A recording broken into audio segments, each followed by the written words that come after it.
Buenas tardes a todos.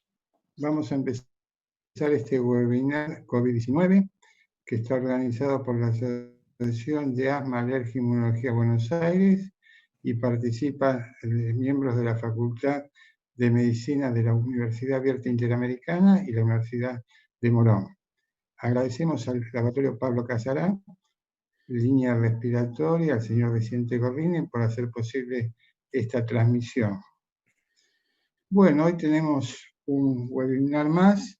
Como ustedes saben, el COVID ocupa todo un lugar con más de 10.000 publicaciones, 200 vacunas en investigación y 186 tratamientos diferentes. Así que bueno, esperemos encontrar una solución a esta problemática que nos aqueja a todos y por igual, pero bueno, para eso hoy vamos a aclarar algunas cositas desde el punto de vista metodológico y de opciones terapéuticas. A continuación vamos a presentar al doctor Figueroa, Juan Figueroa, que es médico neumonólogo pediatra, jefe de neumología del Servicio de Neumología del Hospital de Clínicas, investigador y director de la Fundación Pablo Casarán. Gracias, Figueroa, por participar en este evento y a todos.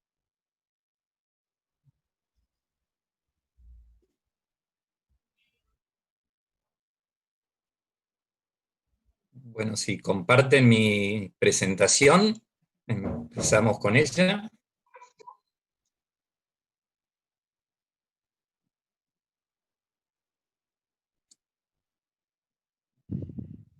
Perfecto, si la ponemos en modo de presentación.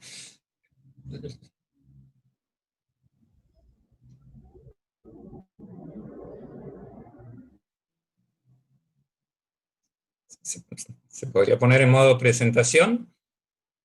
Perfecto, gracias. Bueno, yo lo que voy a hacer entonces en estos minutos que tengo es compartirles el estado de las investigaciones sobre la efectividad de un spray nasal con carragenina en relación a la problemática del COVID-19. Siguiente, por favor. Vamos a ver rápidamente algunos puntos que tenemos que subrayar de COVID para entender hacia dónde están dirigidas nuestras investigaciones y nuestros resultados. Sabemos que la entrada del virus, del SARS-CoV, se realiza a través de los receptores AC2, eso está muy subrayado en toda la literatura. Lo que quizás no siempre está tan claro es que en realidad el virus, en su estado salvaje, no está en condiciones de ingresar a la célula, sino que requiere un primado de dos tipos. El virus, por un lado, se adhiere a heparansulfatos de la membrana celular. La unión a esos heparansulfatos de alguna manera lo presenta a los receptores ACE y expuesto de esa manera es modificado por proteasas. La más frecuentemente difundida es la S2. Esas proteasas lo que hacen es, de alguna manera, digamos, desdoblar las espigas de la corona y permitir que entonces, si el virus se une a los receptores ACE, ingrese a la célula, utilice toda la maquinaria de replicación de la célula y finalmente salga nuevamente al exterior, sea por exocitosis o sea por lisis celular. Es importante entonces resaltar que más allá de la afinidad por el receptor AC2, existe todo un mecanismo de unión a la célula que está basado fundamentalmente en interacciones de tipo electrostáticas. ¿Sí? Ahora vamos a ver después en la farmacología por qué es esto importante. Y todo este mecanismo entre la entrada y la salida del virus demora alrededor de entre 6 y 8 horas. Esto es lo que está estudiado por vía experimental. Por otro lado, es importante resaltar que toda la replicación inicial del virus se da en la cavidad nasal y la nasofaringe. Ahí tienen el gráfico de un trabajo, hay varios trabajos que coinciden en lo mismo. La zona principal, entonces, de replicación, donde hay mayor carga viral en los inicios de la enfermedad, los primeros días presintomáticos y los primeros días de síntomas, es cavidad nasal y nasofaringe, y esto tiene que ver seguramente con lo que se ve en el gráfico de más abajo, que es que la densidad de receptores AC2 es más alta en esas zonas de la anatomía, en distintos tipos celulares, en las células ciliadas, en células mucosas, en células basales, pero sí se concentra en cavidad nasal y nasofaringe. La proteasa y los receptores de tipo las moléculas de tipo de paransulfatos no son limitantes porque están muy ampliamente distribuidos en todos los tejidos del organismo. La siguiente.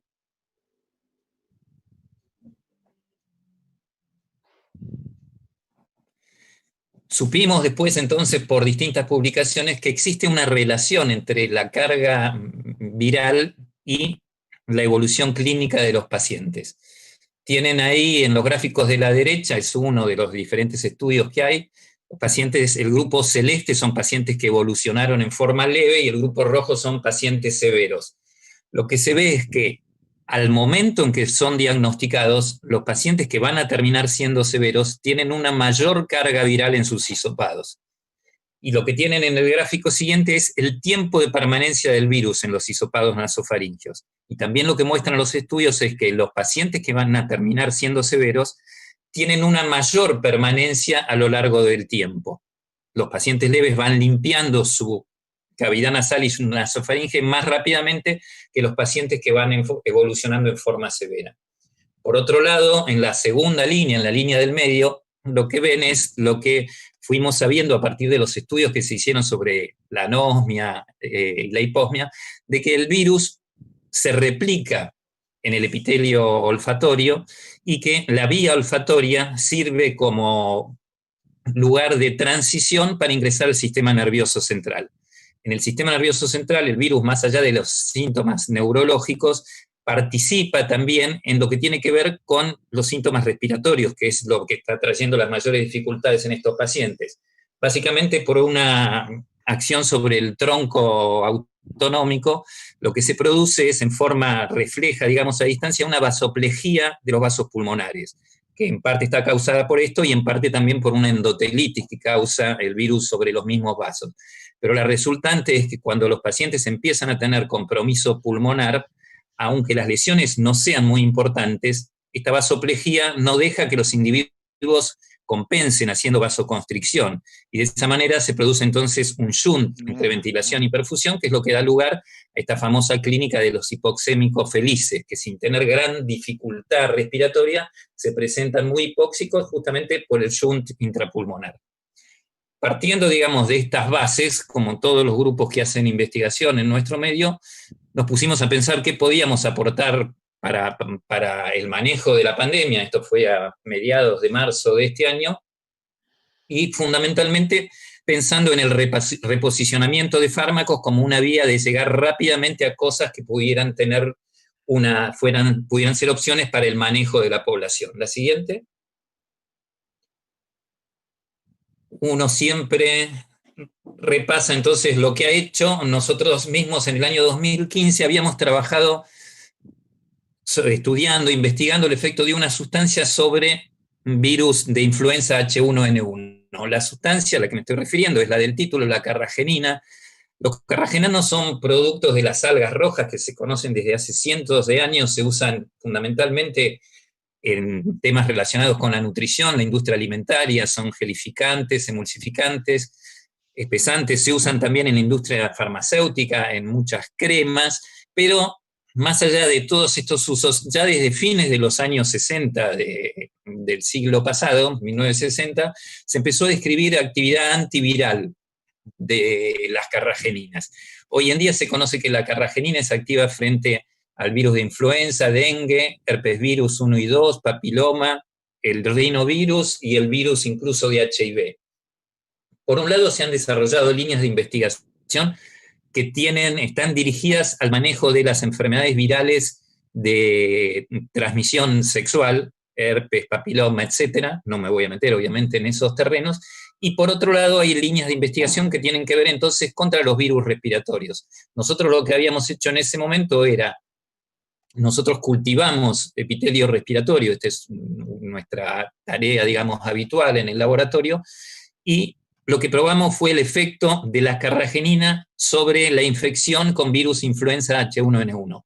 Y lo que vimos es que cuando el virus era incubado con una solución de carragenina, se neutralizaba la infección, y no solo se neutralizaba la infección, sino que lo que ven en el gráfico más abajo es que eso impedía que el epitelio respiratorio se inflamara. En particular, lo que me interesa mostrar o subrayar sobre todo es que la IL-6 en particular, con esta inhibición que se produce sobre la entrada del virus, ni siquiera da lugar o permite el aumento de la IL-6, que es una de las moléculas que está más estudiadas en este momento relacionado al pronóstico de la evolución de la enfermedad por SARS-CoV.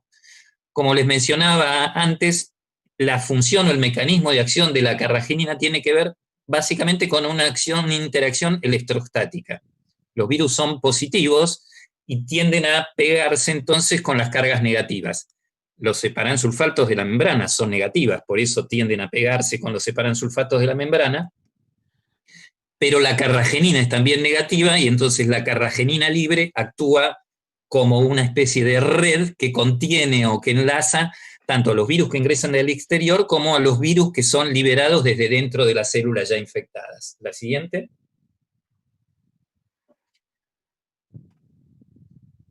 Siguiente, por favor.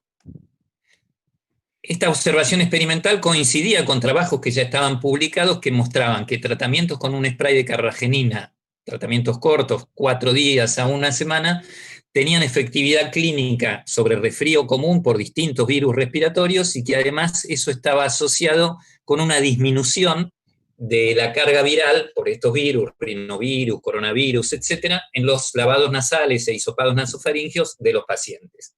La siguiente. Cuando nos pusimos entonces a repasar un poco estos resultados, uno de los más llamativos es un estudio que desagregó la actividad de la carragenina según los diferentes virus, y lo que en este trabajo encontraron es que la diferencia entre carragenina y placebo fue más marcada en los individuos que tenían coronavirus. Lo pueden ver tanto en el gráfico escalonado, que se refiere a la duración y cantidad de los síntomas, como en el gráfico de la derecha, que tiene que ver con los cambios en la carga viral. A partir de estos antecedentes, entonces, nos planteamos la hipótesis de que un spray de carragenina, que ya existe en el mercado en nuestro país desde esa época, desde hace aproximadamente 5 años, pudiera ser efectivo para el manejo de la COVID en pacientes por disminuir la progresión de la enfermedad en sus etapas tempranas y disminuir la contagiosidad de estos, y en los contactos estrechos por prevenir la aparición de la enfermedad o eventualmente, en caso de que se produjera, reducir también su severidad. La siguiente. Nos planteamos entonces como primer paso realizar un estudio in vitro. Eso inicialmente no se podía hacer en nuestro país, no estábamos todavía en condiciones, ahora sí, ya estamos empezando a trabajar con el virus en nuestro país, en nuestro laboratorio y en asociación con otros laboratorios prestigiosos del país, pero en ese momento todavía esto no estaba encaminado. Nos asociamos entonces con un centro de Estados Unidos, la Universidad de Tennessee. Ellos son uno de los laboratorios o centros de biocontención. Estados Unidos tiene una red, son 12 laboratorios que dependen de los institutos de salud, del NIH, universidades y del ejército, están destinados básicamente al manejo de emergencias por epidemias, pandemias y bioterrorismo. Bien, esta gente no trabajaba, no conocía de la existencia de la carragenina, pero sí obviamente tenían toda su maquinaria puesta a punto en el manejo del virus, y entonces lo que hicimos fue asociarnos con ellos para estudiar. En concreto, lo que voy a presentar son los resultados del spray que ya estaba disponible, digamos, en Argentina y en Latinoamérica, sobre la infección de una línea celular, que es la que se está usando para probar todos los antivirales, por virus SARS-CoV salvaje, virus directamente. La siguiente. Lo que hicimos para estos experimentos que les propusimos fue entonces calcular con la aplicación, con la dosificación que ya estaba aprobada por la ANMAT para uso en pacientes de este spray, cuál sería la concentración, cuál sería la cantidad de spray y por ende de carragenina que quedaba disponible en el epitelio respiratorio nasal y nasofaringio. Definida esa concentración, uno puede hacer esos cálculos conociendo el volumen nasal, el volumen de líquido, etcétera, todos datos que ya existen en la bibliografía. Lo que hicimos, o lo que hicieron ellos, nosotros propusimos, fue aplicar sobre estas líneas de cultivo celular esa concentración estimada que se logra con la aplicación del spray según prospecto, digamos, y concentraciones 10, 100 y 1000 veces menores. el resultado que ustedes ven ahí graficado es que la concentración inicial y la concentración 10 veces menos reducen la aparición del virus dentro de las células por debajo, no sé si llegan a ver, por debajo de la línea de detección. Sabemos que está por debajo de 1,5, que es lo que se puede detectar, no sabemos si eso es 1, 50 o 0. La concentración 100 veces menor reduce, igual si bien ya es detectable, por debajo del 50% la cantidad de células infectadas, y cuando uno lo pone a la milésima o placebo no consigue ya efecto. Estos resultados entonces iban a favor de nuestra misma hipótesis clínica que estábamos manejando, y en función de eso entonces, esto ya está en este momento publicado, está disponible en internet, no me di cuenta de poner acá la cita. La siguiente.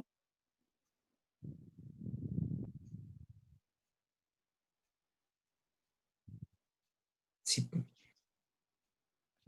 A partir de estos resultados, entonces, preguntas, ¿se puede usar desde un punto de vista regulatorio? Sí, esto se puede usar, está aprobado para uso en chicos mayores de 1 año, incluyendo embarazadas, dosificación 1 o 2 pulsaciones 3 o más veces por día.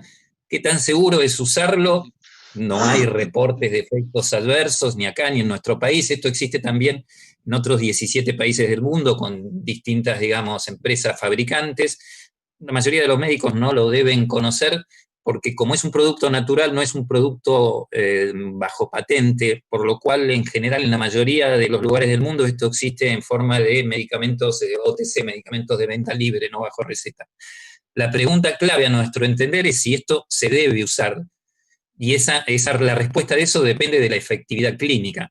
Hay muchos otros compuestos que se han mostrado efectivos en estudios in vitro, pero que después en los ensayos clínicos no han mostrado efectividad, y si estamos pensando en una pandemia que impacta sobre la salud pública de los países, tenemos que pensar también en dificultades de gestión, costos, etcétera. Por eso nos parece trascendente definir cuál podría ser la efectividad clínica de este tipo de tratamiento.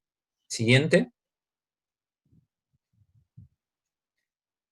Y lo que van a ver aparecer entonces es que lo que nos planteamos fue hacer un estudio, o mejor dicho, 2 estudios bajo la forma clásica de ensayos multicéntricos prospectivos aleatorizados doble ciego controlados contra placebo. Es una propuesta no patrocinada por la industria por esta misma cuestión de carecer de patente, etc. Esta es una propuesta en la cual tenemos apoyo de la industria que nos ha dado los medicamentos y nos da sobre todo el placebo, que es lo más difícil de conseguir, pero no está sponsoreada en el sentido tradicional de los trials que la mayoría de ustedes deben conocer de la industria farmacéutica. Es lo que se llama una investigación por iniciativa del investigador, justamente somos un grupo de investigadores médicos más un investigador básico. Bueno, yo hago las 2 cosas combinadas, y el doctor Uchitel, que es un prestigioso investigador del CONICET, y entre todos concebimos entonces básicamente 2 líneas de investigación. Uno es ensayos clínicos que están dirigidos a evaluar la eficacia del spray en la profilaxis de COVID en personal de salud. Esta fue la propuesta inicial. Hoy en día esto se ha expandido, ya está aprobado por los comités de ética la expansión a todo personal hospitalario, no solo de salud, sino mucamas, administrativos, etcétera, que tengan relación de trabajo con áreas COVID. Y por otro lado, la evaluación del mismo tipo de tratamiento en pacientes con COVID leves y de reciente diagnóstico dentro de las 48 horas del diagnóstico, para ver si podemos evitar el progreso a formas de enfermedad más severa, al evitar la multiplicación del virus en la cavidad nasal, la nasofaringe, y el pasaje tanto a la vía aérea baja como al sistema nervioso central. Básicamente el esquema en los 2 protocolos es el mismo: una aplicación del spray en cada fosa nasal cada 6 horas, durante 21 días, tomando el tiempo más prolongado que se ha descrito como incubación. Se calculó un tamaño muestral, ¿no es cierto?, como en todo diseño, calculando una tasa de alrededor de 20% de personal de salud contagiado o de 20% de enfermos que toman formas severas y requieren oxígeno o asistencia respiratoria mecánica. Esto nos da que finalmente necesitamos para cada estudio entonces 400 individuos, 200 que utilicen el activo y 200 que utilicen el placebo. Los estudios se están ejecutando. Estamos ya en 7 centros de distintas ciudades de capital, Gran Buenos Aires y del resto del país. Los estudios se iniciaron hace un mes aproximadamente, tenemos ya alrededor de 200 individuos incorporados, la siguiente, y estamos iniciando también ya los estudios en pacientes, siguiente. No tenemos todavía resultados y de hecho no tenemos todavía ingresada la cantidad de gente que necesitamos para definir un peso estadístico en nuestros resultados. Así que esta es para mí la diapositiva más importante. Espero que la información anterior sea de interés y que les resulte útil a todos ustedes.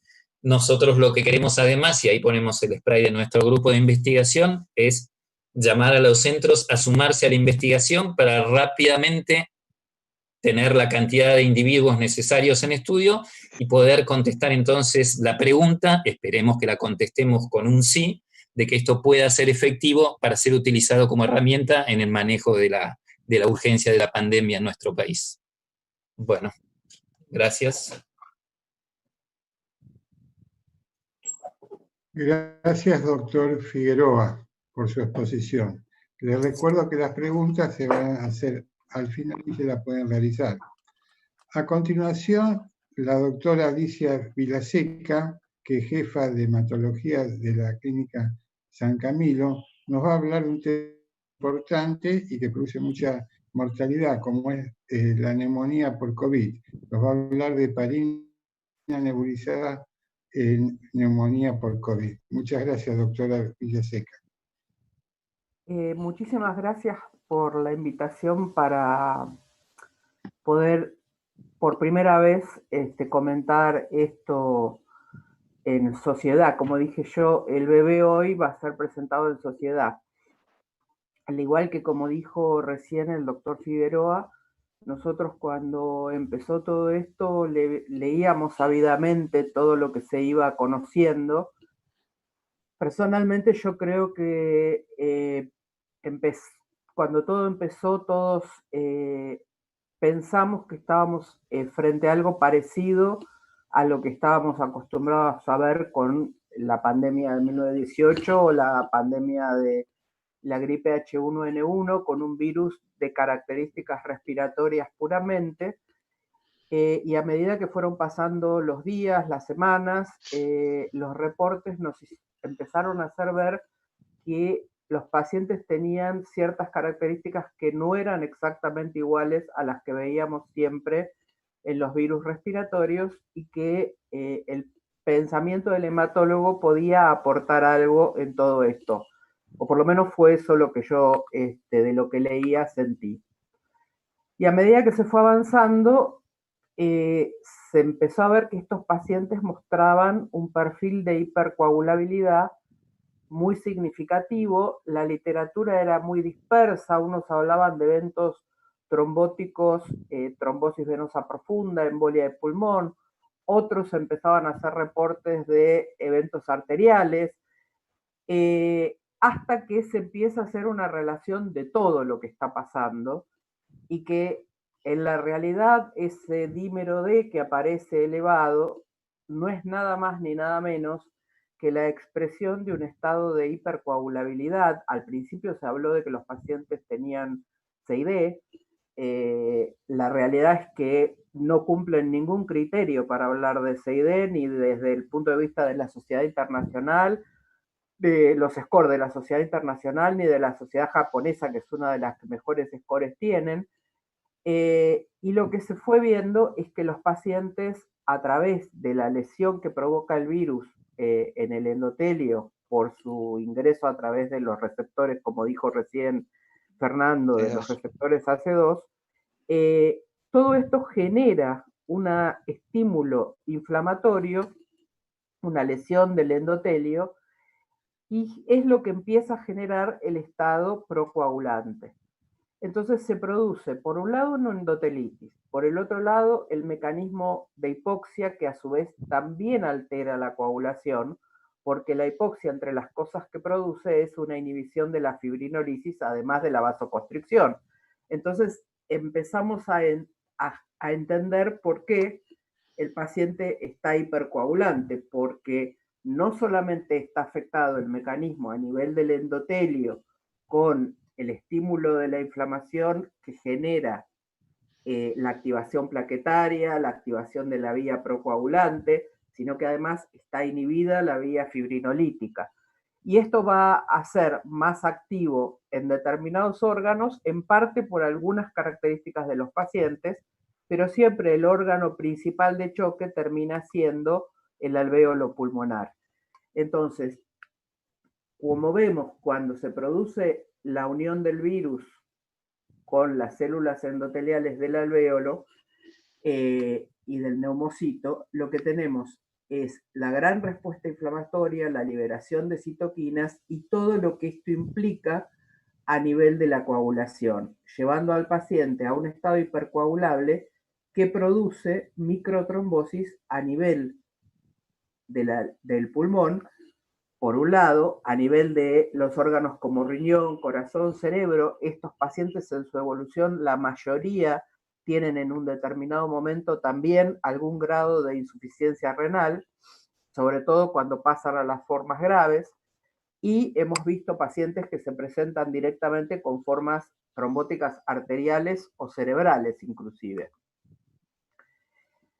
La realidad es que cuando uno puede acceder además al estudio de la coagulación a través de la tromboelastografía, que es quizás el método más visual que permite ver la calidad del coágulo, esto que vemos acá, que son coágulos extremadamente firmes, como cuando no hay fibrinolisis capaz de disolverlos, es lo que se traduce acá. Un coágulo que se forma, es extremadamente amplio. Todo lo que se ve rojo al costado son los valores anormales que hablan de un coágulo excesivamente fuerte y donde no aparece en ningún momento, este trazado tiene más de una hora, que el coágulo se empiece a achicar por mecanismo fibrinolítico. Y esto es lo que vemos en la clínica. Entonces, en el afán de tratar de aportar algo, a mí me vinieron a la mente algunos trabajos antiguos donde se hablaba mucho de los efectos más allá de la anticoagulación que tiene la heparina. Y buscando en la literatura, me encuentro que realmente lo que yo recordaba estaba correcto y que además estábamos hablando de pacientes donde hoy se saben cosas que cuando se escribieron esos artículos en relación a la heparina no estaba tan presente, que es que en realidad la trombosis, la inmunidad y la inflamación están íntimamente relacionadas, y hoy hablamos de tromboinmunoinflamación, y que entonces tal vez actuando a ese nivel, bloqueando la formación de la trombina, íbamos a poder hacer algo. Y efectivamente la heparina tiene efectos más allá de del efecto anticoagulante. Por eso es que la heparina a dosis bajas sirve para hacer profilaxis, porque uno usa nada más que 40 miligramos o 60 miligramos de una enoxaparina o 5.000 unidades cada 12 horas de una heparina no fraccionada para hacer profilaxis, y no requiere dosis terapéuticas en los pacientes, porque ahí está usando este efecto antiinflamatorio, donde lo que el paciente cuando está en el postquirúrgico y ha agatillado su liberación de interleuquinas, de formación de NETs, etcétera, con una dosis baja que podríamos llamar antiinflamatoria, es suficiente para prevenir la formación de trombos. Entonces, con esa idea en la cabeza, medio del chiste, yo pensé, ¿qué tal si además de darles tromboprofilaxis, pudiéramos ponerles directamente la heparina a nivel del alvéolo pulmonar?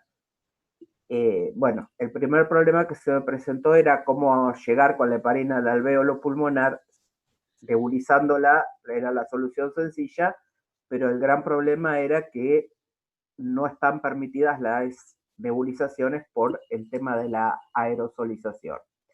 Entonces empecé a buscar más literatura al respecto y me encontré con la sorpresa de que la heparina tiene además un efecto antiviral, justamente por esto de las cargas electrostáticas y la posibilidad que tiene de unirse con la proteína S del virus, modificando su capacidad de entrar a la célula, este efecto antiinflamatorio, y a través de la disrupción de la formación de las NETs termina teniendo un efecto mucolítico, y además porque le cambia el pH al moco.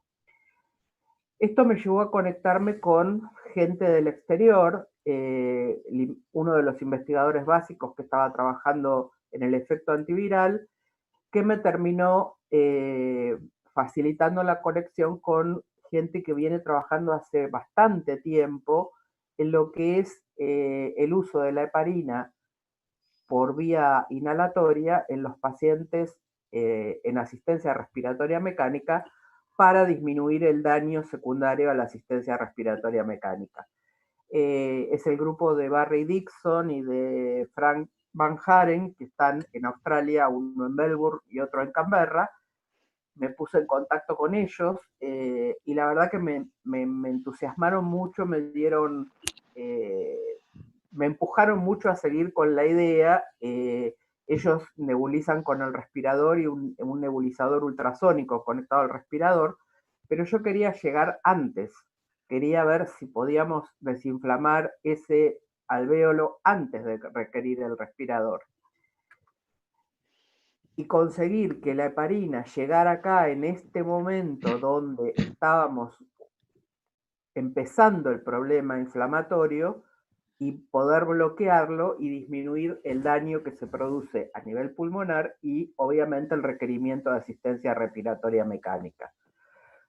El primer desafío, que era el uso de la heparina en forma inhalatoria, encontré sustento científico en la literatura suficiente y me animé. El gran problema era resolver cómo hacer la nebulización. Hoy, resuelto ese tema, que ahora les voy a contar cómo, hemos empezado con el protocolo solo en nuestra institución. El objetivo de estar acá hoy es poder hacer un multicéntrico para poder llegar a tener una muestra que realmente nos dé la posibilidad de mostrar efectividad. Porque creo que si vamos a hacer 10 pacientes, 15 pacientes, 50 pacientes, la verdad que no va a mostrar, y creo que tenemos una herramienta valiosa, fácil y económica para tratar de reducir el requerimiento de terapia y la secuela posterior que se está viendo hoy que tienen estos pacientes a nivel fibrosis pulmonar. Entonces, por ahora el diseño no es multicéntrico, pero la idea es que lo sea. Tenemos un estudio de intervención prospectivo, randomizado, controlado, con un formato de grupos paralelos. Decidimos no hacer un grupo placebo porque en realidad mientras lo íbamos desarrollando empezamos a probar con algunos pacientes y los resultados, como fueron alentadores, si bien eran pocos pacientes, no quisimos poner un grupo placebo. Lo que pusimos fue un grupo control que usa tromboprofilaxis pero no nebuliza. Entonces, ¿qué pacientes son los que incluimos? Pacientes mayores de 18 años que tengan sospecha clínica o ya confirmación, porque hoy ha cambiado, hay pacientes que ya vienen con el hisopado positivo, que tengan infiltrados pulmonares en estudio por imágenes, hoy estamos usando básicamente la ATC, y que presenten algún parámetro de inflamación, que no tiene por qué ser exclusivamente el dímero D. Nosotros no podemos hacer interleuquina 6, pero tenemos buena corrección con ferritina, muy buena corrección con fibrinógeno. Ambos son metodologías que se pueden hacer prácticamente en cualquier parte, y creo que probablemente modifiquemos y agreguemos la proteína C reactiva, que es más precoz que la ferritina, tiene buena correlación y es de fácil acceso.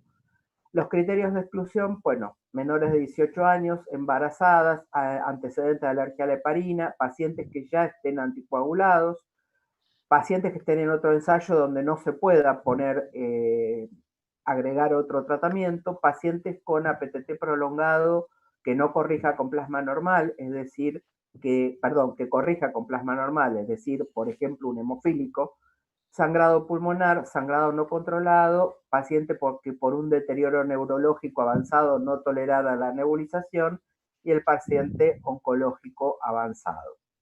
¿Y cuál sería la intervención propuesta? Nosotros proponemos un grupo tratamiento que está recibiendo heparina sódica nebulizada, 5.000 unidades cada 8 horas, diluido en 1 centímetro cúbico de solución fisiológica, y recibe la dosis correspondiente de heparinoprofilaxis habitual, 40 miligramos día, o puede ser 60 miligramos si por su índice de masa corporal así fuere. Podría recibir una dosis menor si tuviera un deterioro del clínex de creatinina, o si tuviera menos de entre 50 y 100.000 plaquetas. Y en el grupo control tenemos los pacientes que cumplen los criterios de inclusión, pero solamente reciben tromboprofilaxis.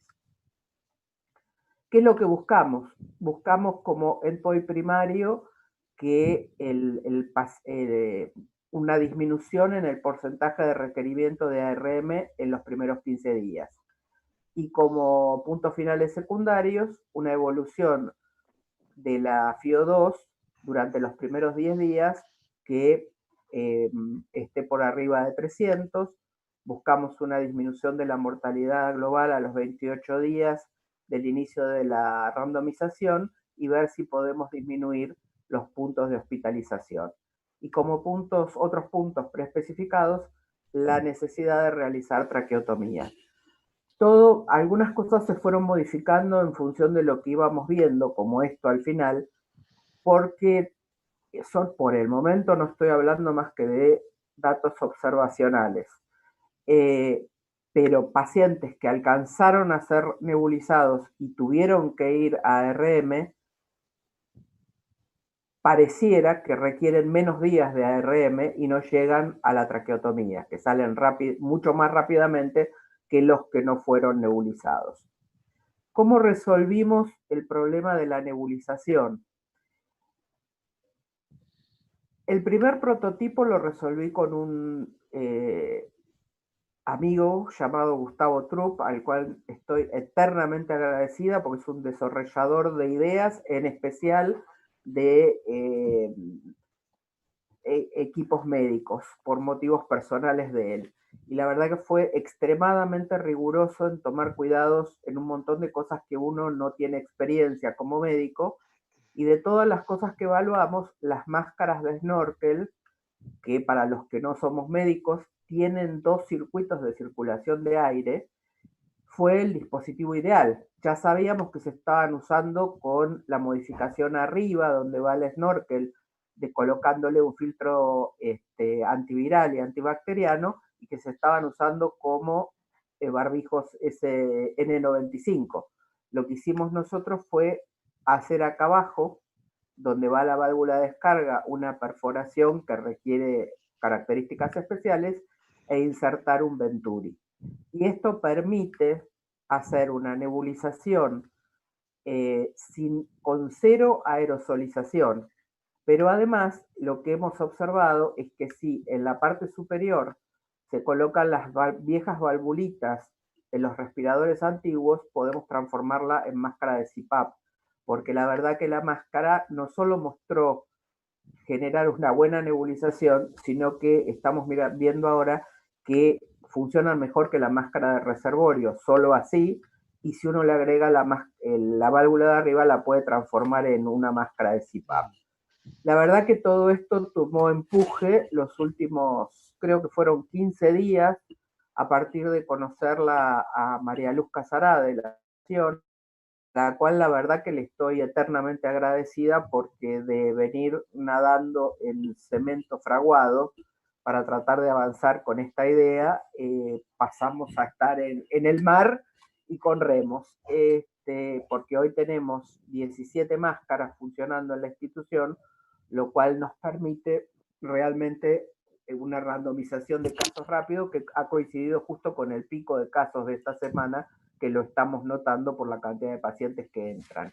Y la otra ventaja de las máscaras es que son fácilmente decontaminables o esterilizables, ya sea por plasma de peróxido de hidrógeno o por los métodos de los distintos líquidos que hay para inmersión y poder reutilizarlas rápidamente.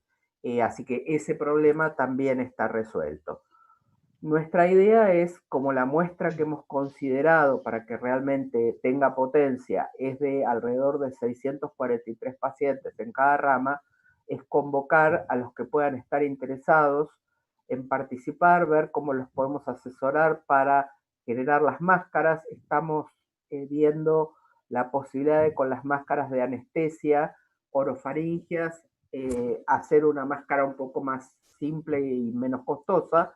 Pero y la heparina sódica es un medicamento que está aprobado por el ANMAT, que en Europa está aprobado por la EMA para utilización en forma inhalatoria para la fibrosis pulmonar quística, con lo cual, digamos, estas partes no son complejas y tal vez nos podría ayudar, como convoca el profesor Van Haren, a que si nos juntamos entre todos podamos tener una evidencia racional sobre el uso de la heparina en COVID en forma nebulizada más rápida. Nosotros pensamos hacer desde el punto de vista estadístico, pero me parece que estoy en el tiempo, que no quiero sacarle el tiempo a los demás, esto no tiene sentido. Sí, que los que quieran unirse al protocolo, generamos este mail para que se puedan comunicar con nosotros. Y de vuelta, gracias por haberme permitido formar parte de este webinar. Muchas gracias, doctora Vilaseca. Bueno, es un interesante proyecto que espero que rinda sus frutos y puede ser de bajo costo, porque la heparina también tiene bajo costo. A continuación invitamos al profesor Roberto Hirsch, que va a hablar de profilaxis en expuestos por COVID. El profesor Hirsch es jefe de departamento de infectología del Hospital Muniz, director de la carrera de especialista de infectología. Muchas gracias por participar, doctor Hirsch.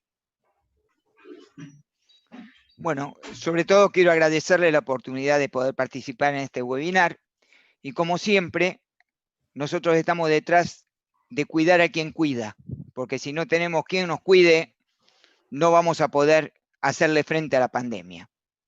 Y por eso, lo primero que hicimos es tratar de averiguar qué es lo que pasaba en las últimas semanas con nuestros compañeros de tarea en el Hospital Muñiz. Y para eso hicimos trabajar la División Promoción y Protección, Análisis Clínicos, Bioquímica Clínica y la Unidad de Virología.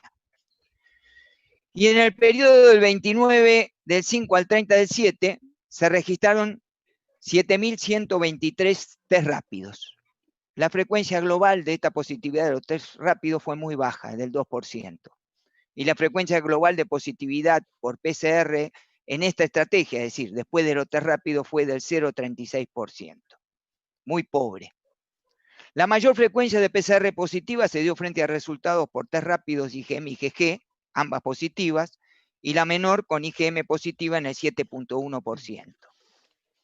En esta evaluación, la mayor exposición del PS en el ámbito laboral del personal de salud no fue con el paciente, sino que la exposición en áreas de descanso común. Es decir, que tenía poco que ver el equipo, pero tenía mucho que ver la cabeza, sobre todo cuando la gente se relajaba. Creemos que es importante la sensibilización de todo el personal de salud, el uso correcto de la profilaxis, la priorización de las reuniones laborales en forma virtual y mantener las áreas de refrigerio con ventilación y con distanciamiento social. Para eso es muy importante las profilaxis no farmacéuticas en la evolución de la pandemia. Las prácticas tradicionales de prevención de las infecciones, como el lavado de las manos y la etiqueta respiratoria con tapabocas, son apropiadas para ayudar a interrumpir la transmisión del SARS-CoV-2. Aunque se priorizaron otras estructuras antes de proveer los barrios pobres, por ejemplo, de agua corriente, o la posibilidad de poder entender qué es lo que era usar correctamente una máscara. El distanciamiento físico, el aislamiento y la cuarentena también siguen siendo soluciones viables, aunque con implicaciones éticas si las regulaciones no son obligatorias. Es decir, que exclusivamente hay que tener a la gente con el ejército para que no salga y cumpla con las pobres indicaciones que tenemos. El bloqueo es también una herramienta increíblemente poderosa para la salud pública, pero es prácticamente imposible el bloqueo porque tenemos muchos asintomáticos y por las necesidades económicas de la gente. Involucra contenidos significativamente complejos por fuera del alcance de la salud pública. El enmascaramiento con respirador de grado médico, mascarillas quirúrgicas, de gotitas y máscaras de tela siguen siendo aspectos esenciales de la mitigación de la propagación del SARS-CoV-2. El saneamiento con agua y la correcta eliminación del material de desecho es de importancia crítica en las funciones de transmisión asintomática o presintomática. Sin embargo, más de 100 años después no aprendimos. Seguimos con las mismas recomendaciones que las que había. Por ejemplo, que hablemos al aire libre, que no hagamos caso en prevenir con alcohol y tabaco, que airemos las habitaciones, que nos lavemos las manos, tal como decía el gobernador Andrés Alonso López en la epidemia del 18 en Burgos. Existe una gran discusión sobre cuánto durará la pandemia y si el SARS-CoV-2 se volverá endémico. Se están llevando a cabo múltiples ensayos, vacunas y medicamentos. Sin embargo, frente a todo esto, generamos una estrategia que es el agregado de la utilización de fármacos para la prevención. Considera un fármaco viricida útil, inocuo, aprobado por ANMAT, que se haya utilizado con suficiente experiencia en humanos como profiláctico, fácil de administrar, con efectos colaterales mínimos y económicos. Saltó a la vista la hidroxicloroquina, la profilaxis de los presidentes. En la literatura aparecían informes sobre hidroxicloroquina y su propiedad de inhibición de la penetración en distintos tipos de virus en la célula, que puede depender del aumento del pH que provoca este fármaco dentro de los compartimientos endosomales que contienen el virus. El pH bajo en estos compartimientos es necesario para la liberación del material genético de los viriones, lo que inicia las siguientes etapas del ciclo de replicación. También puede ser de cierta importancia su propiedad de inhibición de la secreción de citocinas proinflamatorias y de la limitación de la respuesta inflamatoria en un sentido amplio. Se sospecha que a algunos enfermos con COVID-19 se produce una activación excesiva de los mecanismos inflamatorios en los pulmones. Sin embargo, la respuesta de hidroxicloroquina fue inefectiva para el COVID-19 en la profilaxis del lupus y la artritis reumatoidea. Los investigadores de Cleveland de la Universidad Case Western Reserve se han sumado al creciente conocimiento de cómo la hidroxicloroquina no es una posible defensa contra el COVID-19. Dada la forma que se estructuró el estudio, se puede hacer una extensión educada de que no es efectivo para prevenir el COVID-19 en personas sin esas afecciones. No es raro que algo se muestre prometedor en el laboratorio y luego resulte ineficaz en el más complejo paisaje biológico de los humanos, dijeron los investigadores. Y entonces aparece una lucecita en el camino que es la ivermectina. Además de su efecto parasiticida original, es un inhibidor del SARS-CoV-2, con una sola adición de las células Vero-SLAM 2 horas después de la infección con SARS-CoV-2, es capaz de efectuar una reducción de aproximadamente 5.000 veces del ARN viral a las 48 horas. Se cree que esta actividad de amplio espectro se debe a la dependencia de muchos virus de ARN diferentes en la regulación de la importación nuclear alfa-beta-1 durante la infección. No se observó toxicidad de la ivermectina en ninguno de los puntos de tiempo analizados, ni en los pocillos de la muestra, ni en muestras del fármaco analizadas en paralelo. Estos resultados demuestran que la ivermectina tiene acción antiviral contra el aislado clínico del SARS-CoV-2 in vitro, con una dosis única es capaz de controlar la replicación viral en 24 o 48 horas en nuestro sistema. La concentración de ivermectina fue determinada por radioinmunoensayo. Las variables farmacocinéticas plasmáticas para pacientes fueron concentración plasmática máxima de 52 nanogramos por mililitro hora, tiempo para alcanzar la máxima concentración 5.2 horas, vida media de eliminación 35 horas, y el área bajo la curva de concentración plasmática versus tiempo, 2.852 nanogramos mililitro hora. Puede haber una retención prolongada de ivermectina debido a la formación de depósitos en tejido adiposo, que se puede aprovechar a posteriori para mantener la concentración cuando uno deja de tomar la ivermectina. La evaluación de la exposición sistémica en el tratamiento de mayor duración, en estudio de fase 3, mostró que no hubo acumulación de ivermectina en plasma durante un periodo de tratamiento de 52 semanas, es decir, un año. Y entonces se nos ocurrió empezar con la prevención en expuestos, especialmente en el equipo de salud.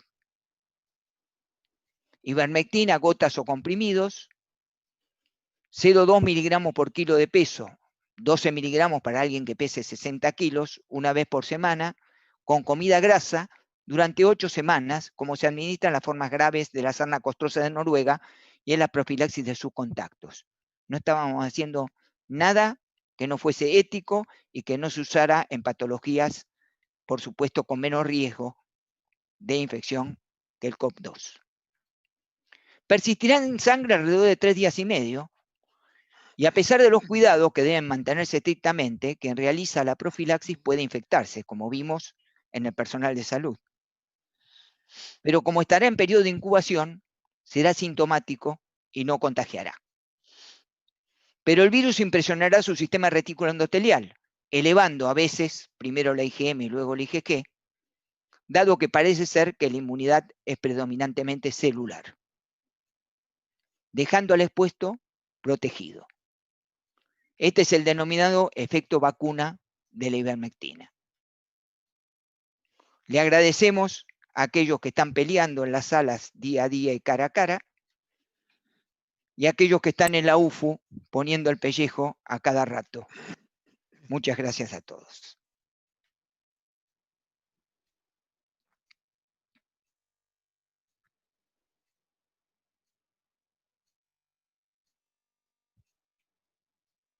Muchas gracias, doctor Hitt.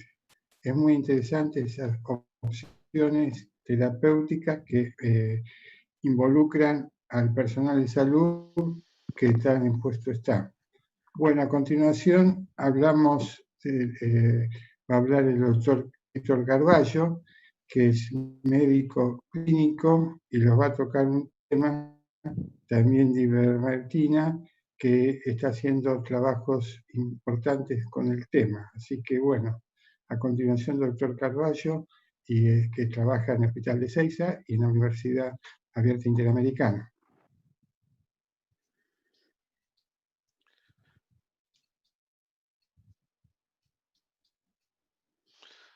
Muchas gracias a todos. Muy interesante todo lo que se ha expresado anteriormente, y lo cual me ha simplificado la tarea porque ya muchas de las cosas fueron explicadas. Vamos a hablar de los distintos usos de la ivermectina, tanto en la profilaxis como en el tratamiento. Para lo cual querría empezar con este cuadro que muestra que la inmensa mayoría de los casos, el 80% aproximadamente, será leve o moderado. De los casos diagnosticados, porque también vamos a tener otros casos que van a pasar sin diagnóstico por ser asintomáticos y por no contar con el suficiente testeo que se recomendaría en esta situación. La mayoría de los casos leves van a recuperarse, lo cual no significa que lo hagan sin secuelas, lo vamos a explicar más adelante. Pero hay un 5% de los casos leves que no mejorará, sino que por el contrario pasará a moderado, de moderado a severo y puede llegar a la muerte. Ese pequeño porcentaje del 5% se eleva al 10% en el caso de los moderados, se llega hasta el 30% en el caso de los severos, e implica la mitad, o sea, el 50% de los casos críticos. La ivermectina, como ya explicó el profesor Hirsch, actúa principalmente inhibiendo la asociación intracelular del virus con la importina alfa y beta 1 impidiendo de esa forma su ingreso a nivel nuclear y la consecuente replicación del virus. Pero tenemos que mencionar también que hay otra forma de acción extracelular de la ivermectina, que es mediante la formación de ionóforos.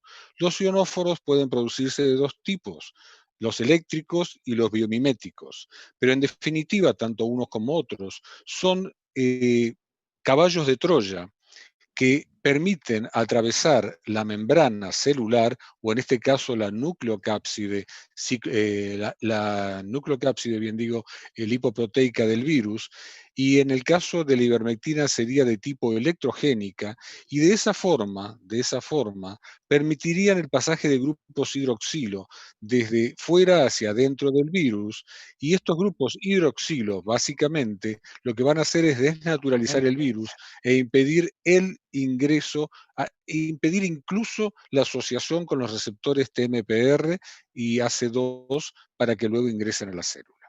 Es decir, ese es el mecanismo extracelular que demostró Rizzo en Italia. De esa forma concebimos el protocolo de tratamiento que incluye la ivermectina, la dexametasona, la enoxaparina y la aspirina. No es el orden en que se aplican, pero es el orden en que los pusimos para poder darle un nombre atractivo, que es el protocolo IDEA. Para ello, dividimos a los pacientes en dos grupos, en tres grupos, de acuerdo a los criterios menores y criterios mayores. Los criterios menores son la fiebre baja, las diarreas aisladas, la hiposmia y la hipogeusia, la desaturación leve, la disnea sin hemateria, las polimioartralgias, la cefalea persistente, el dolor abdominal leve e intermitente y la aparición de algunas lesiones de piel de tipo eritema pernio o rash incaracterístico urticariano menor. Dentro de los criterios mayores, por el contrario, la fiebre mayor a 38,5, las diarreas persistentes, la conjuntivitis flectenular, que por sí sola, su sola aparición, ya es signo de mal pronóstico, la desaturación severa, la taquipnea con una frecuencia respiratoria de más de 25 movimientos en el minuto, el dolor abdominal generalizado y continuo, la neumonitis bilateral, la libido reticulares y la urticaria gigante. De esta forma logramos, con sucesivas asociaciones, dividir a los pacientes en casos leves, que son los ambulatorios, que aunque tengan todos estos hallazgos menores, son casos leves y no requieren internación, los moderados, que tienen 3 criterios mayores o 2 mayores y 2 menores, y los casos severos, que tienen 4 mayores o 3 mayores y 2 o 3 menores. Para los casos leves o sospechoso firme o contacto estrecho, ya se explicó que el sospechoso firme se considera un caso, teniendo en cuenta que hay entre 2 y 8 días para obtener los resultados, depende de dónde estemos hablando. Tenemos 24 horas o menos en Capital Federal. Tenemos 48 horas en el primer cordón del conurbano y tardemos hasta 8 días en el interior de la provincia de Buenos Aires. Entonces, son tiempos que si se pierden, no se recuperan jamás. Por eso el sospechoso firme debe ser tratado de acuerdo a este criterio. Y el contacto estrecho con el confirmado ya ha sido declarado como paciente confirmado, por lo menos para iniciar la prevención. En este caso, le damos ivermectina oral 24 miligramos en una sola toma a repetir a la semana y le agregamos aspirina entre 200 y 250 miligramos por vía oral. No requieren estos pacientes ambulatorios, ni tendrían cómo tampoco, acudir a la respiración, a la ventilación.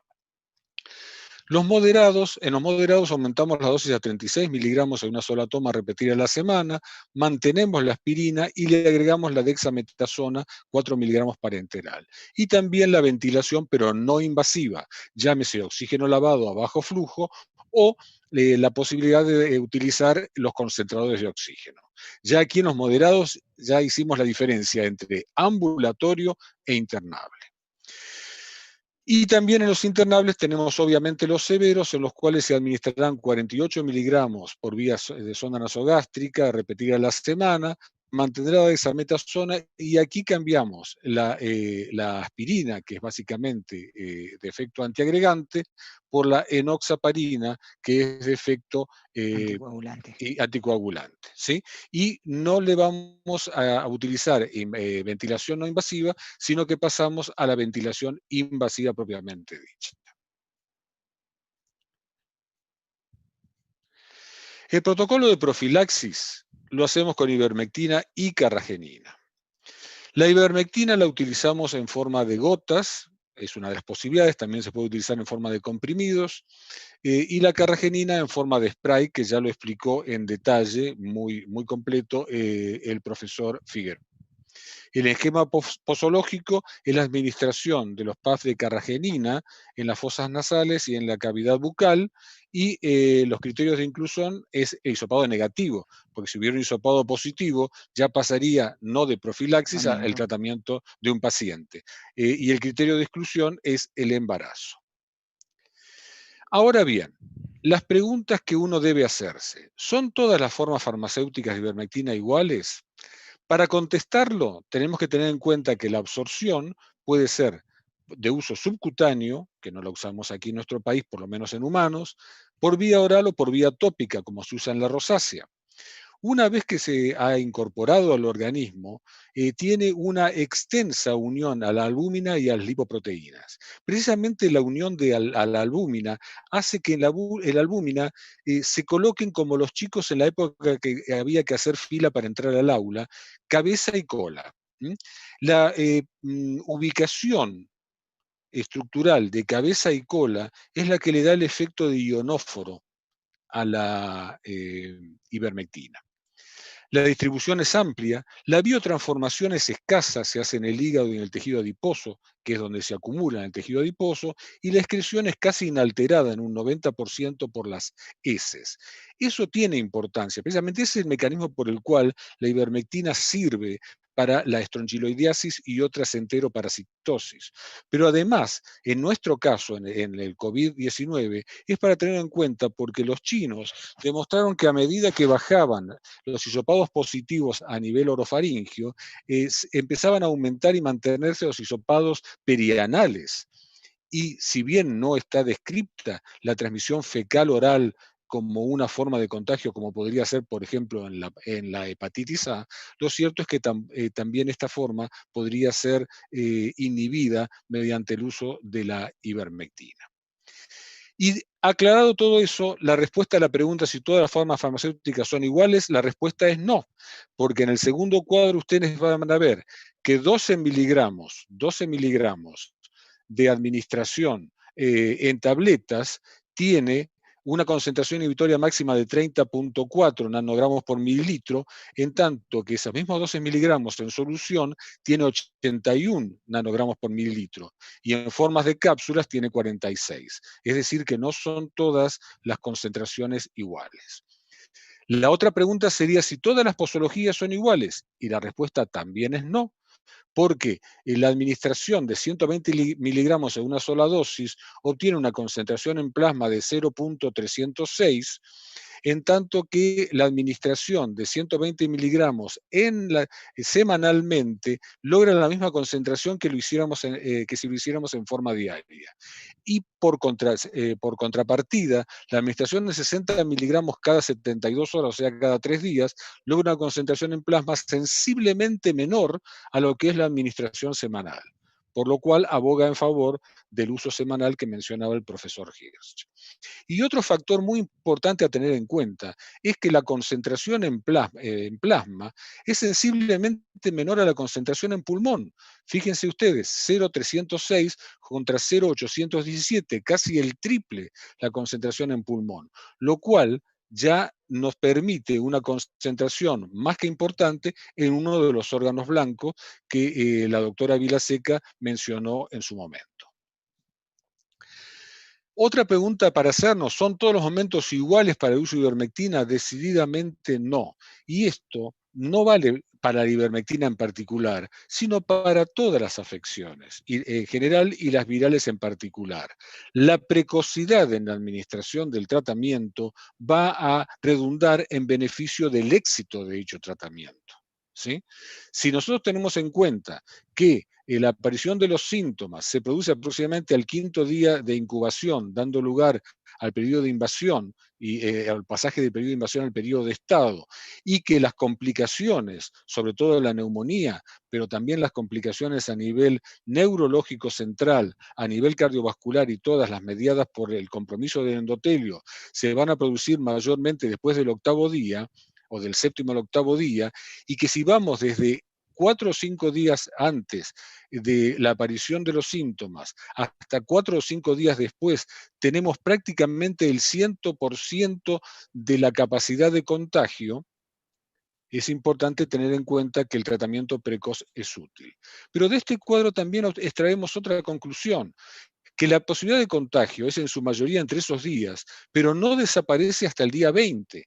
Y ahí ya hay una gran disparidad con lo que se está diciendo, de que los primeros 10 días que el paciente se siente sano ya podría volver a trabajar, porque en realidad lo correcto sería esperar 20 días y no 10 días. Ustedes dirán, con el compromiso que hay laboral tan grande, esperar 10 días más, y yo me replantearía, me reformularía la pregunta y diría, la reincorporación precoz no va a aumentar la cantidad de contagios, con lo cual va a ir decididamente en detrimento del resto de las personas que trabajan o colaboran con esa persona.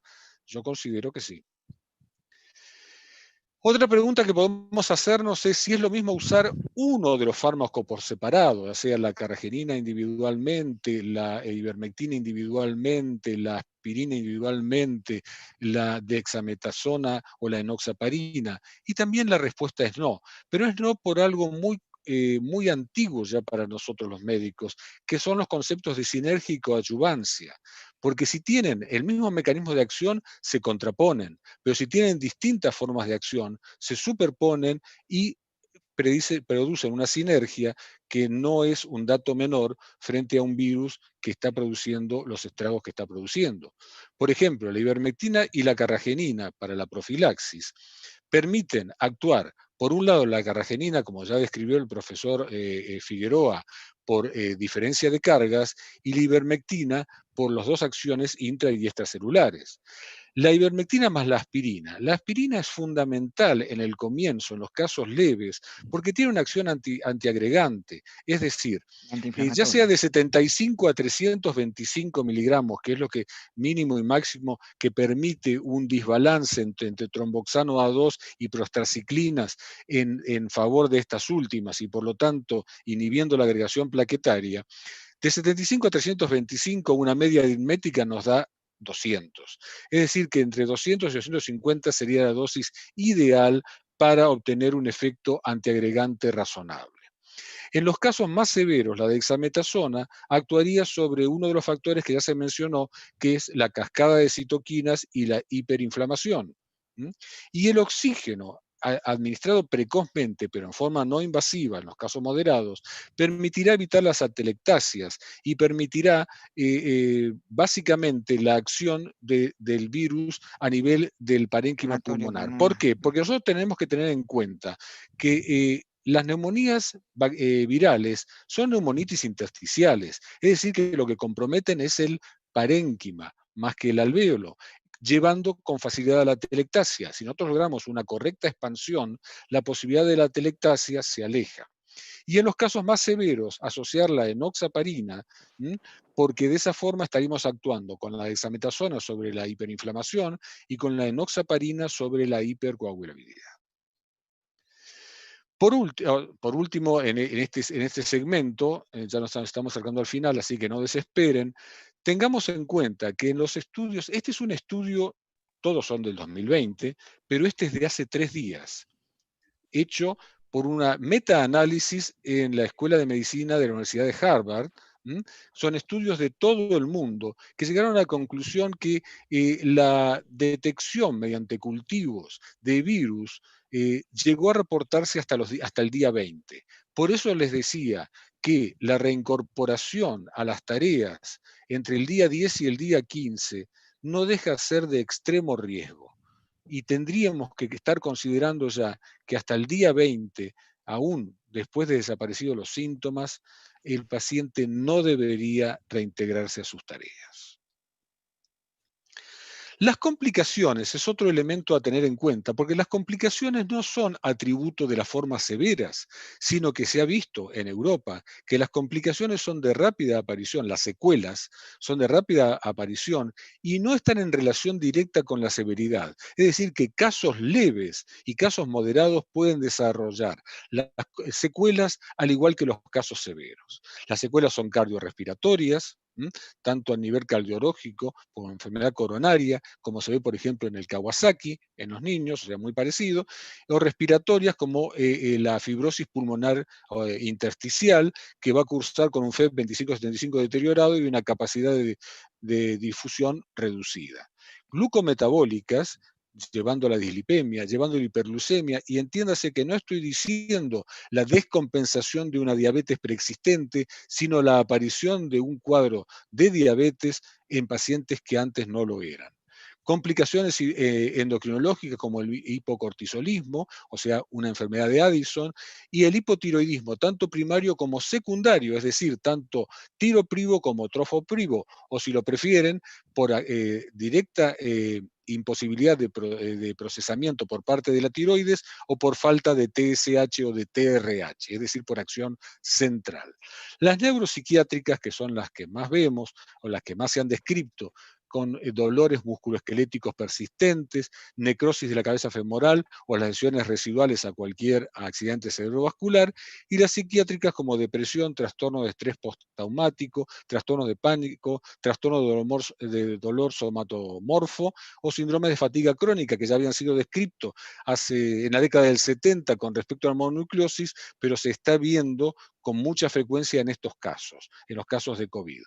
Las secuelas renales pueden ser agudas o crónicas. Las agudas a veces no dejan secuelas porque matan al paciente, y las crónicas serían la consecuencia de la acción directa, deletérea, del efecto hiperinflamatorio de hipercoagulabilidad a nivel de riñón. Las secuelas hepáticas, que están un poco en discusión, porque no se sabe si las secuelas hepáticas son tanto por el virus o por las medicaciones, porque tanto el Caletra tiene efecto hepatolesivo, el Remdesivir tiene efecto hepatolesivo, los biológicos como el Tocilizumab o el Nafazostat tienen efecto hepatolesivo, es decir, que a veces es peor el remedio que la enfermedad. Y secuelas reproductivas, que las vamos a ver a largo plazo en cuanto a la cantidad y a la motilidad de los espermatozoides, es decir, básicamente en los pacientes masculinos, que a su vez son los que tienen mayor concentración de receptores TMPRSS2. En definitiva, tenemos que replantearnos un montón de cosas. Lo que primero pensábamos que el virus iba a ser menos agresivo de acuerdo a la temperatura, ya sabemos que no es cierto, porque si trazamos una isoterma o nos manejamos con una isoterma, vemos que la cantidad de casos en Argentina no es la misma que en África, ni es la misma que en Oceanía. De hecho, la cantidad de casos no es la misma en Argentina que en Uruguay. Y también están despegándose mucho en contra la cantidad de casos en Argentina con respecto a Chile. Es decir, que lo de las isotermas no va. Además, que si fuera cierto, no tendría por qué haber tantos casos en Estados Unidos. Por otro lado, también el hecho de que la raza es un factor a tener en cuenta tampoco es absolutamente algo determinante, porque fíjense que la raza, los pacientes afroamericanos son los más afectados en Estados Unidos, pero hay más pacientes de origen africano en África que en Estados Unidos, y sin embargo África está casi libre de coronavirus, excepto aquí en el norte, en la zona de Libia, y en el sur, en la zona de Sudáfrica. Y otra posibilidad que se barajó es que África fue menos visitada por los turistas, lo cual es absolutamente erróneo, porque después de Disneylandia y después de los glaciares, en el caso de Argentina, el lugar más visitado es las pirámides de Egipto y las zonas con animales selváticos en África por los turistas chinos. Es decir, que los turistas chinos llegan con más facilidad a África de lo que llegan a América. Los costos de viaje son la mitad y el alojamiento también sale la mitad que en Argentina.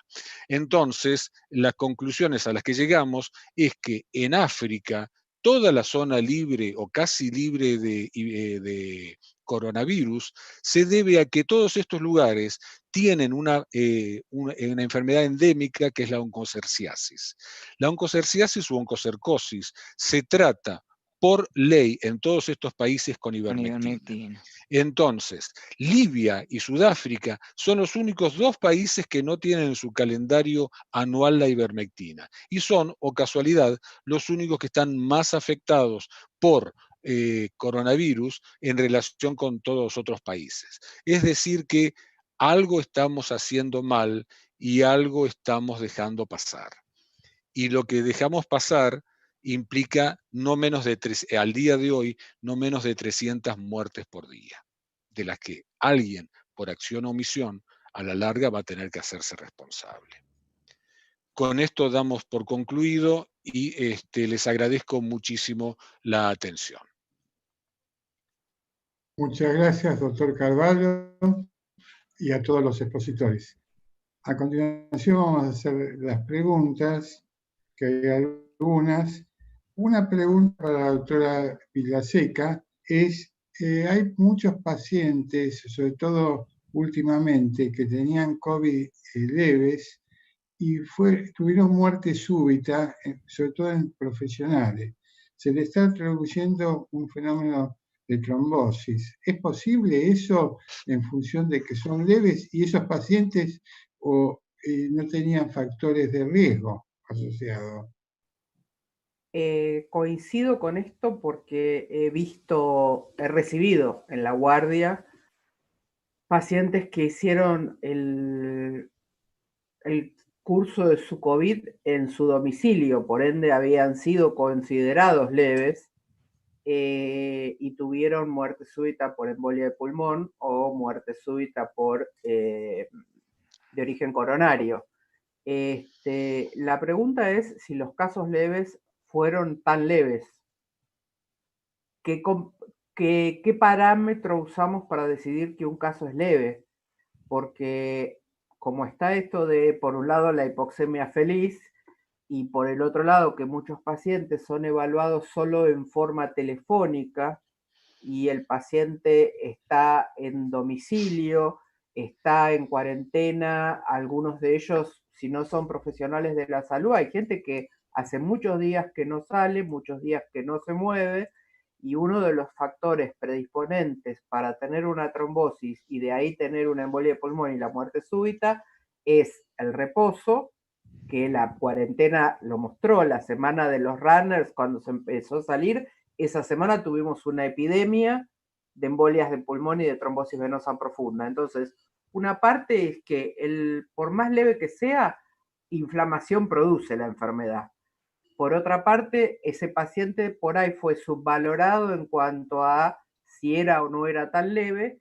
Y por último, que no se les advierte a estos pacientes del resto de lo que es la profilaxis antitrombótica. Si uno deja a un paciente con cualquier enfermedad viral en reposo en su domicilio, no le advierte que está cansado, desganado, por ahí está solo en una habitación de 3x3 porque tiene un departamento de 3 ambientes y en el resto tiene que estar la familia, no se hidrata adecuadamente, ya tiene reposo relativo, deshidratación, y le suma un mínimo factor de riesgo personal más el cuadro viral, tiene todo el paquete para hacer un cuadro trombótico. Así que sí, esto sucede y yo lo estoy viendo además. En el mundo se está, por ejemplo, en Inglaterra se está insistiendo mucho desde las páginas que tenemos de la Sociedad Internacional de Profilaxis del Día Mundial de la Trombosis, se está insistiendo mucho en mandar mensajes constantes vía redes, etcétera, de que la población se alerte que con el tema del aislamiento social, la cuarentena o el nombre que le querramos dar, el home office, etcétera, se incrementa mucho el riesgo de la enfermedad trombótica arterial y venosa. Y si a esto uno le suma el COVID en sus diferentes estadios de síntoma, mucho más aún. Así que eso hay que estar muy alerta en el seguimiento del paciente domiciliario de que tenga los cuidados necesarios. Nosotros inclusive en las altas de los pacientes estamos haciendo, si el paciente viene con una mochila protrombótica importante y se va todavía con parámetros de inflamación, estamos haciendo profilaxis prolongada, porque hemos tenido reingresos de pacientes que se habían ido bien y reingresaron con eventos trombóticos.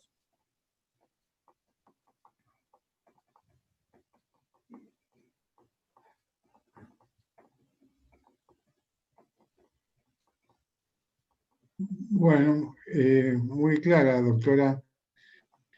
Para el doctor Figueroa, me preguntan si la carragenina se puede usar en gotas en menores de una, no sé.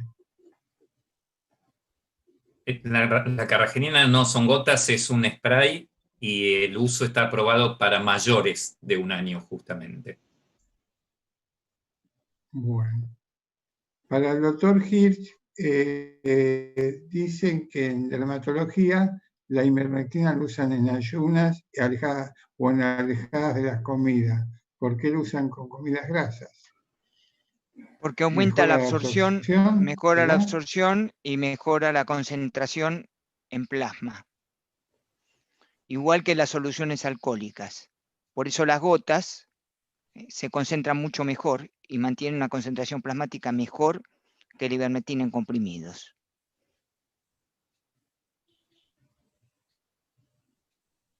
Acá dicen que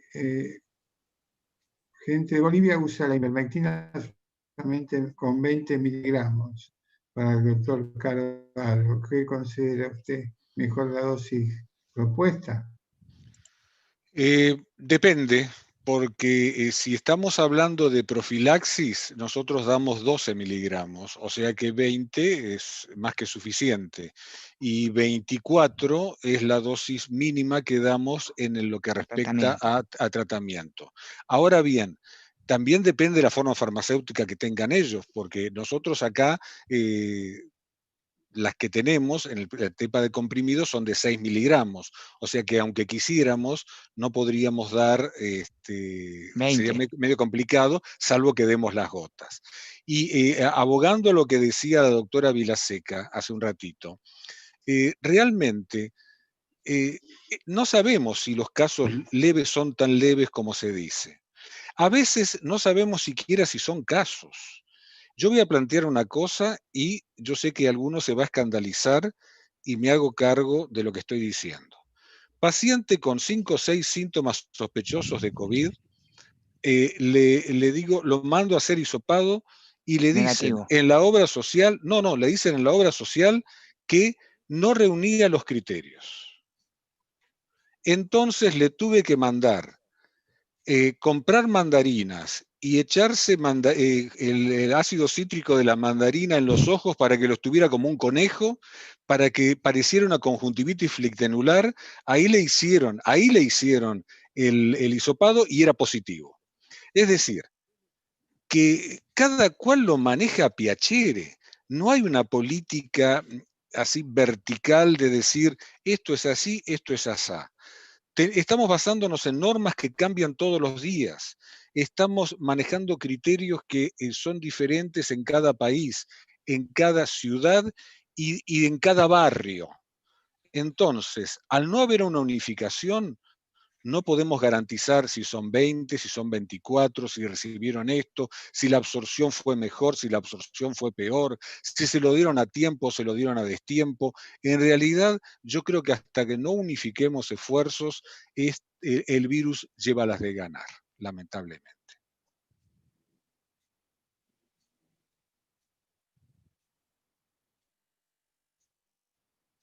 Sí, el tema sería cómo se combatió el SIDA, ¿no?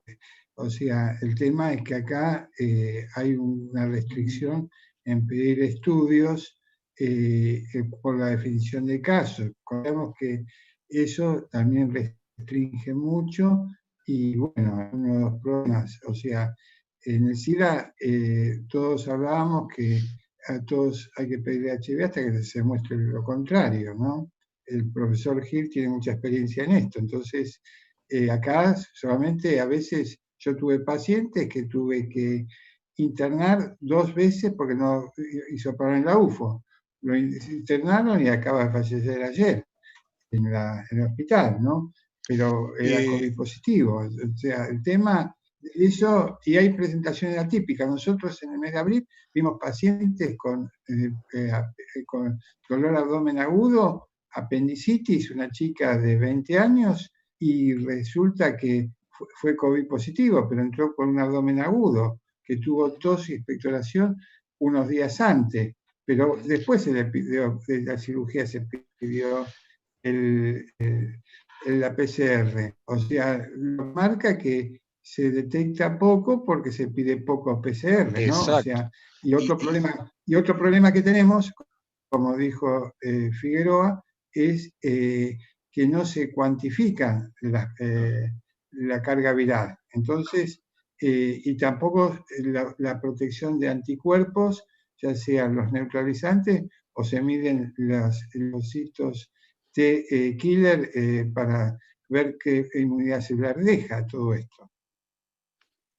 Sí, bueno, es que precisamente yo coincido, doctor Colombaro, con eso, coincido plenamente con lo que usted dice. A ver, en la epidemia H1N1, nosotros sabíamos que había que dar amoxiclavulánico, claritromicina y oseltamivir. Ese era el esquema, no había otro esquema, ¿sí? Y si estaba internado, eventualmente ampicillin, claritromicina y oseltamivir. Y yo estoy seguro, porque en esa época a mí personalmente me tocó estar a cargo de la trinchera en el hospital, yo estoy seguro que sobremedicamos, porque nosotros le dábamos al que tenía todos los síntomas sospechosos, le damos al que tenía la mitad de los síntomas sospechosos y le dábamos al que entraba para preguntar dónde paraba el colectivo que lo dejaba en Constitución. Le dábamos a todos. Pero yo personalmente tengo la conciencia tranquila que si sobremediqué a 1000, tuve la posibilidad de tener 10 muertos menos.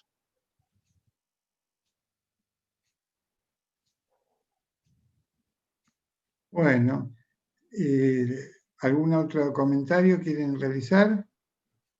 El doctor Gil, que tiene mucha experiencia, ¿qué opina de esta pandemia en función de la definición de casos, ¿no? Es un tema Yo creo, y el yo, número de testeos. yo creo que esta enfermedad llegó para quedarse. Yo creo que se desestimó la forma de enfermedad. En un primer momento yo me acuerdo que el primer caso fue de su hospital, doctor, y me acuerdo de que vino la mujer del primer muerto, el primer caso que murió, ¿no? Vino la mujer del primer muerto y anduvo paseando por la guardia del hospital, y yo tuve una discusión grande con el jefe del servicio de urgencias del hospital, porque decía de que yo estaba trastornado porque esa mujer debió haber sido aislada y seguido, y a esa mujer se la mandaba a la casa porque estaba sintomática. Cuando uno empezó a pensar qué pasaba con una pandemia de estas características, lo lógico era que el que estaba muy enfermo, en China o donde fuere, estaba en su casa porque estaba muy enfermo. El que estaba moderadamente enfermo no tenía ganas de andar paseando, sobre todo por la clínica de la patología. Y entonces, ¿quiénes paseaban? Y paseaban los asintomáticos o los oligosintomáticos. Y esos fueron los que diseminaron la pandemia. No había que ser un genio para pensar en lo que estaba pasando. Lo mismo pasaba con la gente que tenía contacto con chicos. Los chicos estaban fenómenos, pero resulta que todos los que estaban en contacto con chicos se enfermaban. ¿Y quién abogó eso? Y lo que pasó en Israel, que se tuvo que ir el ministro de Salud, cuando la gente joven tuvo que ir a trabajar y mandaron todos los chicos a jardines y guarderías, cosa que también va a empezar a pasar en nuestro medio. Mande los chicos a jardín y guardería, estos chicos en jardín y guardería se quedaban o con los ancianos que no trabajaban, o con el personal que estaba en las escuelas, y ahí tuvieron el rebrote tremebundo que tuvieron allá, porque habían tenido una epidemia benigna y terminaron con un brote tremendo. Es decir, cuando nosotros empezamos a ver la cosa con Héctor, Héctor fue de los primeros que habló de ivermectina y corticosteroides, por supuesto antes de que aparecieran los trabajos que los abogaban, y nosotros empezamos a ver qué es lo que pasaba desde el punto de vista de la coagulación y de la enfermedad sistémica, porque esto no es exclusivamente un virus respiratorio. Si ustedes me preguntan a mí qué me parece lo más parecido al sarampión que hay. Sarampión también tiene una vasculitis con endotelitis, también tiene las mismas complicaciones que tiene esto, porque las complicaciones más importantes de lo mixo para mixo, donde uno puede poner los corona, son las neurológicas y las respiratorias. Pero además tiene las complicaciones vasculares, que son las que causan en general la problemática, y tienen la hiperinflamación, que es el sarampión hemorrágico, no el sarampión con exantema hemorrágico. El sarampión hemorrágico que se veía cuando el virus no estaba modificado por las vacunas, que las cepas que circulaban eran las salvajes. Y tiene la insuficiencia renal aguda y tiene la hepatargia, que acompañan a la patología, igual que las encefalopatías, como acompañan acá al cuadro. Y en la gente de edad, cuando no se enfermaban de chico, porque en general de chico todo el mundo se enfermaba, tenía los problemas que no sabían si eran con o por el sarampión también en esa época. No hacemos otro que seguir viendo lo mismo, muchos años después, con otro nombre o en otra boca, sin una vacuna y sin las posibilidades que uno tiene de hacerle frente a esto. Y con la misma contagiosidad que tenía el sarampión en relación a este tipo de patología. Así que, señores, pasarán más de 1000 años, veremos qué pasa con las vacunas, esperemos que las vacunas con pedazos de virus sean útiles, y que propugnen la inmunidad mediada por células, como también tiene el sarampión y tienen otra patología por mixo para mixo. Eso es lo que me parece a mí.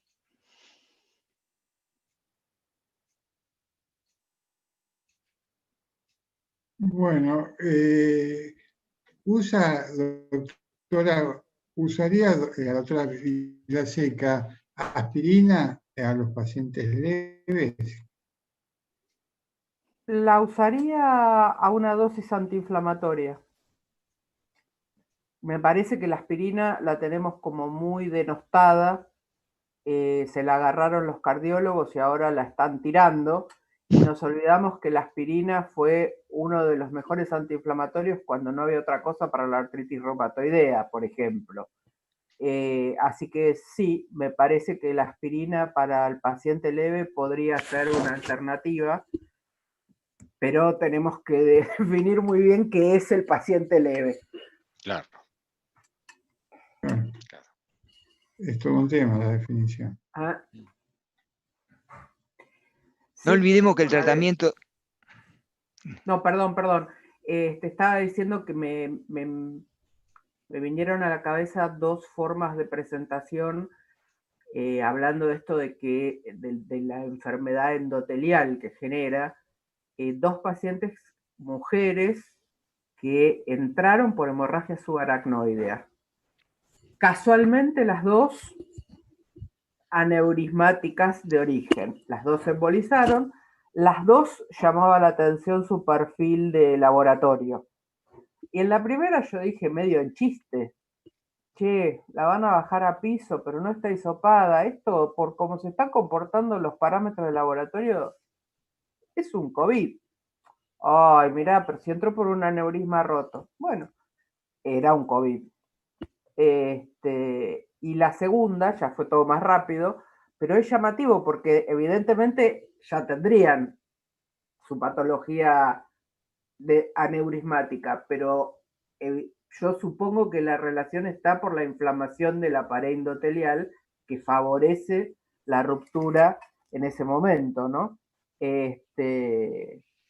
Me parece que es muy polimorfa, coincido con todo lo que dijo el doctor Hirsch. Entonces, saber cuál es el paciente que está más o menos sintomático es difícil, porque además es muy polimorfa la presentación. cuando te siguen por teléfono, ¿quién está viendo si uno tiene una manifestación vascular, por ejemplo, periférica, en forma de un libedo o algún otro tipo de manifestación? Y eso, si el paciente no lo detecta, es un asintomático, porque por ahí no tiene fiebre, por ahí no tiene pérdida del olfato, etcétera, y tiene solamente este tipo de manifestación vascular. Sí, yo lo que quería recalcar es que no hay que olvidarse cuál es el tratamiento del Kawasaki. Y acá hay formas leves, moderadas y severas de Kawasaki en la evolución de esta enfermedad. Los chicos cursan con el Kawasaki y los adultos también. Ese síndrome hiperinflamatorio es muy parecido, fisiopatogénicamente a lo que pasa. ¿Y el Kawasaki con qué se trata? ¿Cómo se trata? Con gamma globulina de pool, acá lo trataremos con sueros, de convalecientes o no. Con corticosteroides, y acá le estamos dando corticosteroides. A veces se le agregan antibióticos en las complicaciones, y fundamentalmente con aspirina durante la dosis antiinflamatorias y durante tiempo prolongado, que son las que previenen justamente los aneurismas en las arterias nobles, fundamentalmente mesentéricas y coronarias. Y que los chicos que fueron tratados durante más de un mes con aspirina son los chicos que no habían hecho los aneurismas de la arteria coronaria. Así que bueno, el valor que sigue teniendo la aspirina, por lo menos en las primeras etapas, como antiinflamatorio y como antiagregante y como anti no sé qué, porque el Kawasaki es una etiología todavía desconocida y sigue siendo un síndrome, parece ser útil. Bueno, ya pasamos 1 hora y media de webinar, así que le agradezco a todos por la participación, a todos los que participaron con toda esta gente que hace preguntas tan interesantes. Y bueno, el tiempo nos dará a ver qué tratamiento puede ser más eficaz, qué medidas preventivas.